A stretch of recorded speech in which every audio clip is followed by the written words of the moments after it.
tonight's edition of Newswatch 18, gun legislation continues to be debated in Des Moines. We'll bring you more. There's plenty of entertainment going on this weekend on campus, and we'll tell you what's up. Sports anchor Danny Rondeau will bring you all you need to know for this weekend's cyclone sports action. And meteorologist Nathan Gogo will tell you if you'll need that extra coat this weekend. Stick right here, you're watching Newswatch 18. Watch 18. Milwaukee.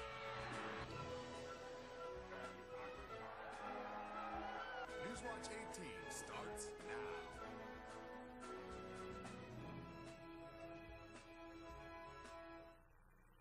Welcome to the Thursday, January 24th edition of Newswatch 18. I'm Chris Kelly.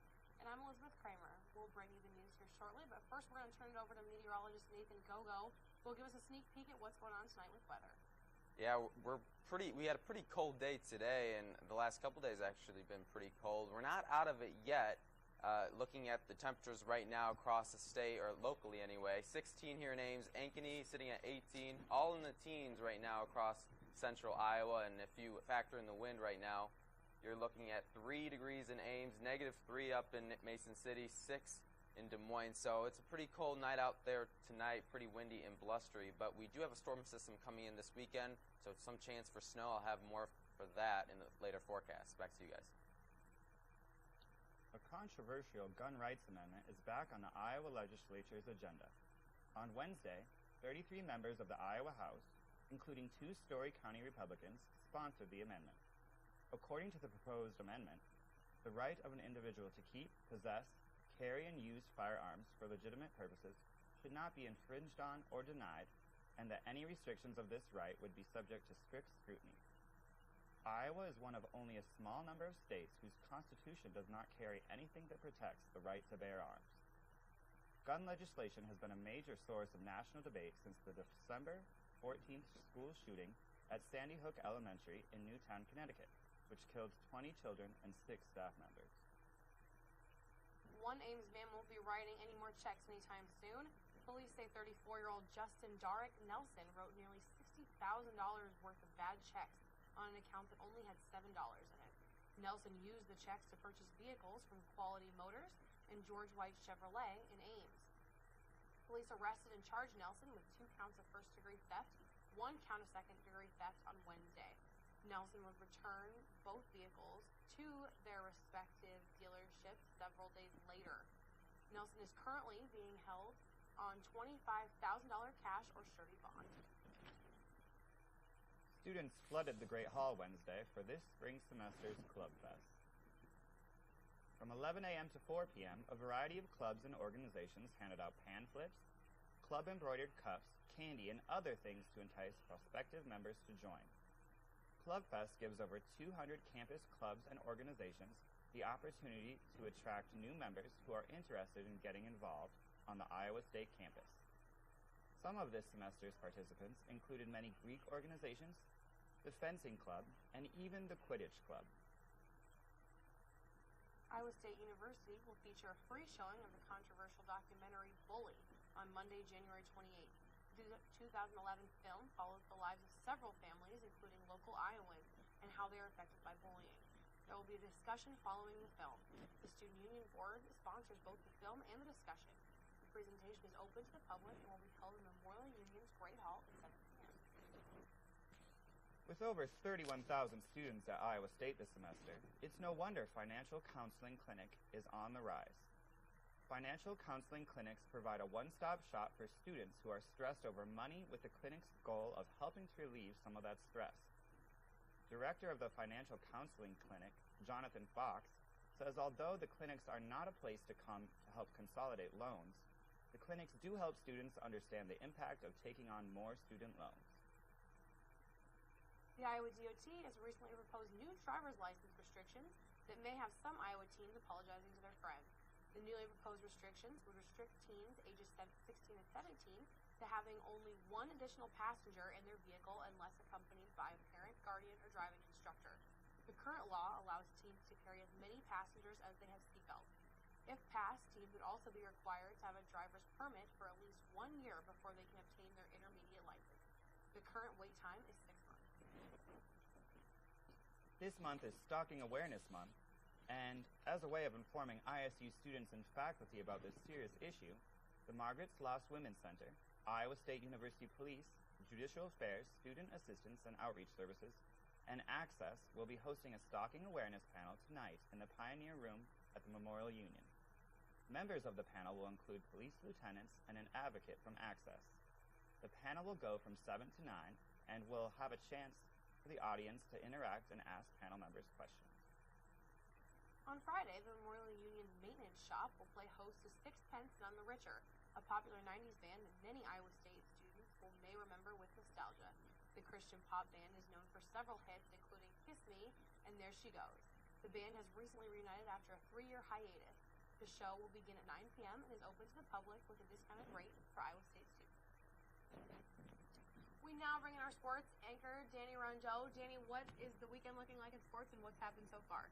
Well, last night our men's and women's basketball teams had a game, and I'll tell you all about that in the upcoming weekend after this break. You're watching Newswatch 18. The 13-5 Iowa State men's basketball team fell to 9-8 Texas Tech last night by a score of 56-51. This loss in Lubbock broke a 3-game winning streak in the Big 12 for the Cyclones. With 5 minutes and 35 seconds left to play in the second half, the Red Raiders were winning by 2. Senior point guard Corey Lucius connected on 2 3-pointers to give the Cyclones a 1-point lead with just over 4 minutes left in the game. But in the end, the Red Raiders would score with 36 seconds left and hold the lead all the way to a victory. The Cyclones' offense was led by 2 senior guards, Will Clybourne with 12 points and Corey Lucius with 11.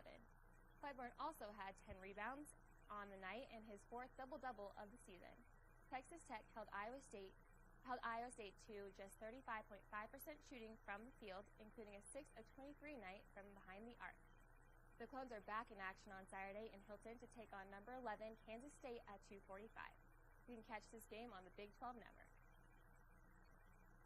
The 24th-ranked Lady Cyclones fell to Brittany Griner and the number 1-ranked Baylor Bears last night, 66-51. Griner scored 22 points and pulled in 8 rebounds in the game, but she wasn't the only athlete lighting up Hilton last night. Anna Prinz had a season-high 17 points, many of them tough-fought layups under the basket against Griner. Bryn Williamson had 11 points and 3 trays. She and Poppins also grabbed 9 rebounds in the match. In the second half, Iowa State was able to narrow the gap to 12 points on a basket by Chelsea Poppins with 11 minutes left. But the Cyclones' game-changing 18 turnovers kept them out of a comeback victory. Iowa State shot 36% from the field in response to the Baylor's in-your-face defense, which gave the Cyclones few chances at the basket. The Bears held Iowa State without a point for over 11 minutes. The Cyclones return to action this Saturday as they take on West Virginia. The game is set to tip off at 6 p.m. The Iowa State women's gymnastics team travels to the 12th-ranked Minnesota Gophers this Saturday for their first road test this season in a 4-team competition. The Cyclones will be facing top-ranked Michigan and number 20 Central Michigan in the Sports Pavilion. Iowa State is currently behind in the overall record against Minnesota with 33 wins, 41 losses, and 1 tie. When these two teams last met, the Cyclones fell to the Gophers 194.8 to 193.15. The Clones have never defeated Michigan, as the Wolverines have a 14-0 mark in the all-time series. Iowa State does lead Central Michigan 5-1 in their all-time record. Iowa State has had their strongest start to a season since 2007, winning their first 2 competitions. They have shown dramatic improvement from their first meet to their second by increasing their score by over 2 points. Freshman Sarah Townsend is a welcome addition to the Iowa State squad. The 5'9" Cyclone has won 2 event titles, the vault and floor, and has also faced the bars in both meets of 2013. The competition will begin at 6 p.m. The Iowa State track and field team is set to host the Bill Bergen Multi-Invitational Thursday through Saturday.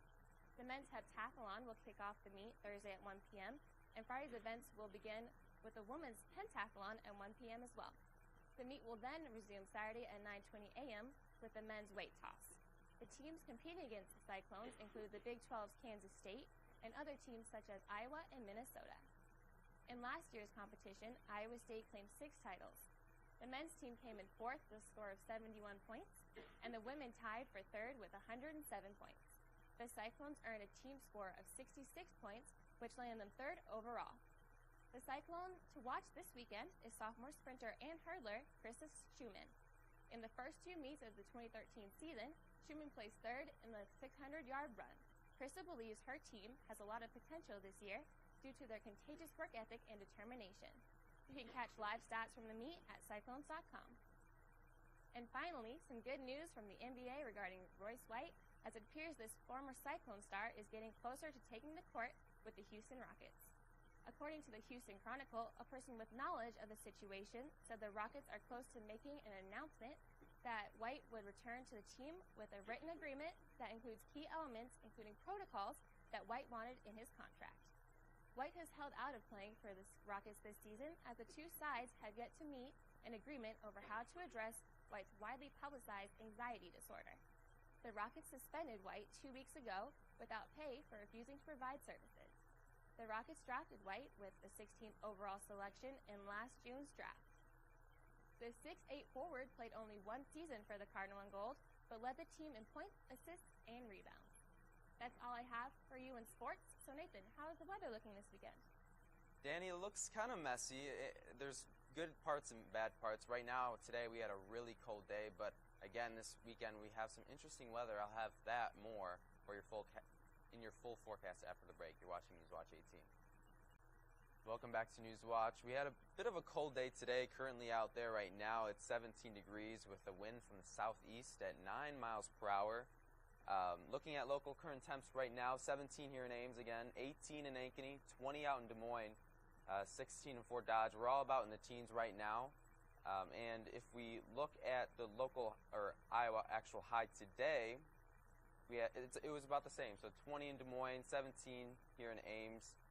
Current temps right now across Iowa again, about the same. And the current wind right now is out of the southeast at about 10 miles per hour here in Ames, 12 in Des Moines. There's good news and bad news about that. The bad news is that the current wind chill is quite low because of those winds. 6 here in Ames, -1 up in Mason City, 8 in Des Moines. The good news is because of the southeast winds, we're not going to get too low tonight. Temperatures are not going to bottom out like they did tonight or last night. Lows will be about the same, 13 here in Ames, 14 in Des Moines. However, as the day goes on tomorrow, those temperatures are not going to get too high because the winds are going to switch out of the northwest, giving us a quite cool, blustery day tomorrow. Tomorrow's highs are going to be in the mid-20s here in Ames, 29 if you head down to Des Moines, but generally still stuck in the 20s across the area. Looking across Iowa, in terms of, the region itself, we have some clouds sticking around in Des Moines or across the Midwest. Some snow showers up in the northern areas of Mason City. Those are going to clear out by tomorrow morning. We're going to see a pretty nice day tomorrow. No clouds, mostly sunny skies. However, it's going to be pretty cool and blustery out there. Winds are going to be gusting at 30 miles per hour at some point. So definitely want to hold on to your hats tomorrow. Tonight moving on to Saturday, clouds will build in. We do have a system coming on Saturday that we might see some freezing rain with. It might be a messy day Saturday night into Sunday morning. Definitely want to watch out for that. Moving on to tonight, 15 degrees for your low. It's actually going to be warming up a bit as we head into tonight because of those southeast winds. And then tomorrow, the day planner, 7 a.m. 15, by noon 23, and 3 p.m. 26.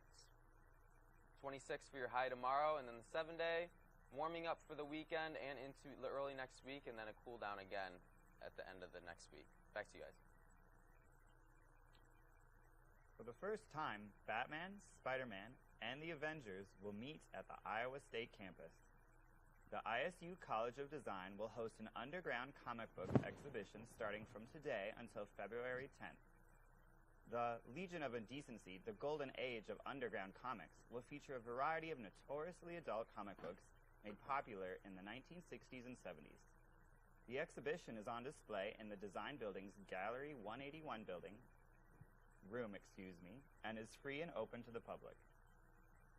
That's all we have for this edition of Newswatch 18.